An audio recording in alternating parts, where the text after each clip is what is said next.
আজই ডাউনলোড করুন আর এনজয় করুন আপনার পছন্দের শো। তুমি দিদিকে একদিনে অনেকটা ভালোবেসে ফেলেছো, তাই না? কি হয়েছে তোমার আমাকে বলো তো? তুমি তো ভালোর জন্যই করতে গেছিলে, তুমি তো সমাধান করতে গেছিলে সমস্যার, তাই না? তাছাড়া এই যে পুলিশ নিয়ে যাওয়ার ঘটনাটা, এই সিদ্ধান্তটা, এটা তো আমাদের তিনজনের ছিল। হ্যাঁ, ব্যাকফায়ার করেছে সেটা অন্য কথা। তাহলে তুমি এত কেন রেগে যাচ্ছ আমার উপরে? এত নেগেটিভ কথা কেন বলছো?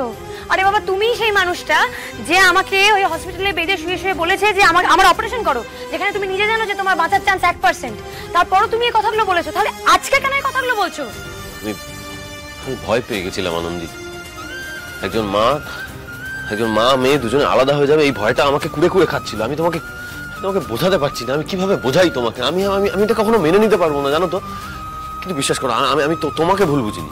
তুমি কখনো এরকম কিছু করতে পারো না, তোমার জন্য কিছু হয়নি। তুমি তো ভালোই চাও, তুমি তো আমার শক্তি, তুমি তো আমার ভালোবাসা আনন্দী। তুমি এসবের মধ্যে ইনভলভ নাও। বিশ্বাস করো, আমি কখনো ভাবিনি এটা।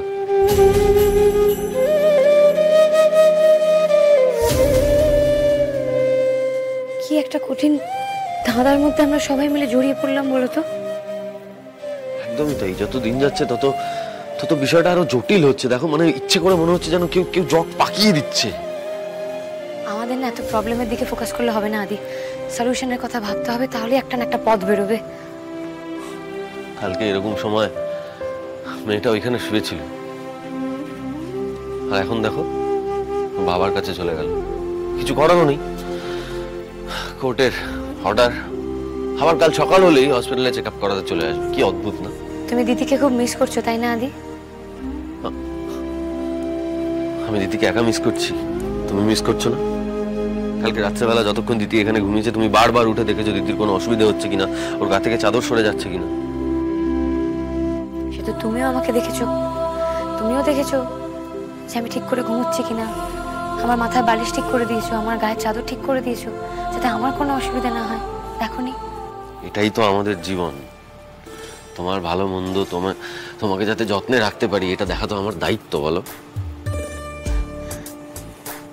আদি, দিদি না আসলে আমি একটা জিনিস বুঝতামই না, জানো? কি বলো? একজন ভালো বন্ধু, ভালো হাজবেন্ড, তার সাথে সাথে তুমি একজন ভালো বাবাও হতে পারো। এই সব ভালো তোমার থেকেই শেখা আনন্দ। তুমিই তো পারো সব ভালো করতে, বলো। আজ পর্যন্ত তুমি যা যা করেছো সবকিছু ভালোর জন্য করেছো। আদি, বলো।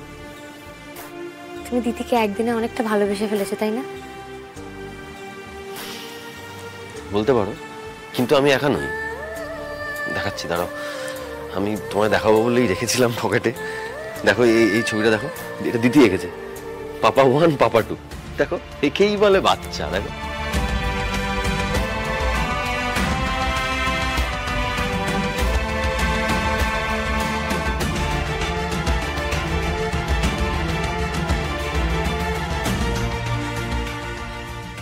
আনন্দী, দেখো, মার মেয়ে দুজনেরই লিমিটটা জানা উচিত, তাই না?